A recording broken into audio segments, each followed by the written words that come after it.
कभी कभी इंसान का डर ही उसकी मौत की वजह बन जाती है। आज की कहानी भी कुछ इसी तरह की है। ये कहानी राहुल की है, जो कि पेशे से एक राइटर हैं। तो चलिए जानते हैं राहुल के साथ ऐसा क्या हुआ। राहुल बताते हैं कि पोस्टमार्टम घर के पास मेरा नए 2 कमरों का मकान था, जिसमें 2 अलग अलग पुलिस वाले रहते थे। ये इलाका इतना सुनसान था कि लोग यहाँ बसना नहीं चाहते थे। मेरे एक दोस्त के घर में जन्मदिन की पार्टी थी।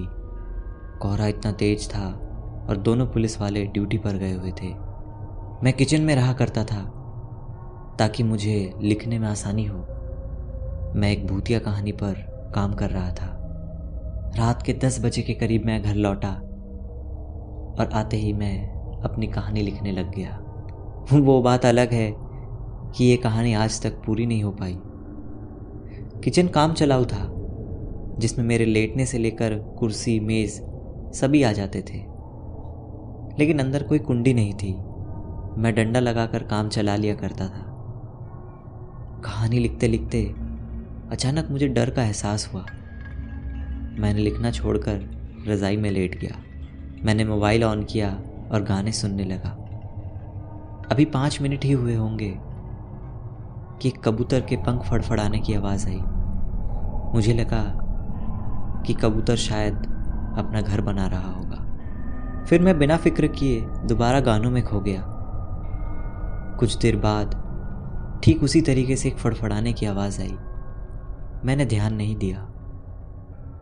तीसरी बार फड़फड़ाने पर मैं थोड़ा डर गया। आखिर इतनी सुनसान रात में ये कबूतर इतना फड़फड़ा क्यों रहा है? मैंने अंदर से ही चीख कर डंडे से आवाज़ लगाई कि कहीं कोई चोर तो नहीं है। लेकिन इसके बाद फिर से वही फड़फड़ाने की आवाज़ आई और चुप होने का नाम ही नहीं ले रही थी। मैंने रज़ाई हटाई और मैं बाहर आ गया। बाहर निकला तो देखा घोर सन्नाटा छाया हुआ है। अब मैं पूरी तरीके से डर चुका था। एक तो कुंडी नहीं है, ऊपर से मैं अकेला। मैंने बाहर से कुछ ईंटें उठाई और अंदर आके दरवाज़ों के पास लगा दिया।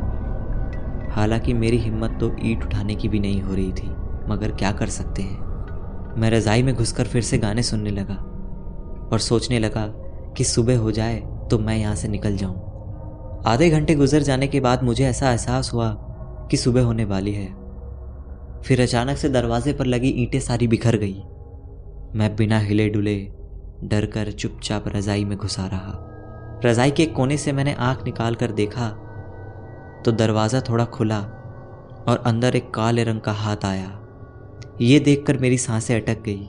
मैं चाहकर भी चिल्ला नहीं सकता था। मैं मन ही मन सोचने लगा, अब तो मैं गया। धीरे धीरे वो हाथ अब अंदर की ओर आ रहा था। ऐसा लग रहा था कि कोई काली सी परछाई मेरे सामने खड़ी है। मैंने सीने पर हाथ रख लिया ताकि धड़कन की आवाज़ दब जाए। मुझे ऐसा लग रहा था कि मैं मरने ही वाला हूँ। मेरी धड़कन और सांसें तेज चल रही थी। तभी अचानक से आवाज़ आई, चार्जर है क्या? मैं चौंक कर उठ पड़ा। मैंने ध्यान दिया तो पता चला कि पुलिस अंकल ड्यूटी से लौट आए हैं। उनके हाथ का दस्ताना और बंदर वाली टोपी ने मेरी जान ही निकाल दी थी। चलो ये बात तो खुल गई कि अंदर पुलिस वाले अंकल आए थे, लेकिन वो कबूतर फड़फड़ाने वाली बात मुझे आज तक समझ नहीं आई। मैंने खुश होकर उनको चार्जर दिया और कल यहाँ से भाग जाने का पूरा निर्णय लिया। अगले दिन सुबह मैंने अपना सामान रिक्शे में लादा और घर वापस लौट गया। तो दोस्तों, क्या आपके साथ भी कभी ऐसा अनुभव हुआ है? मुझे कमेंट करके ज़रूर बताइए और अगर चैनल में नए हैं तो चैनल को सब्सक्राइब करें। मैं मिलता हूँ आपसे अगली किसी वीडियो में।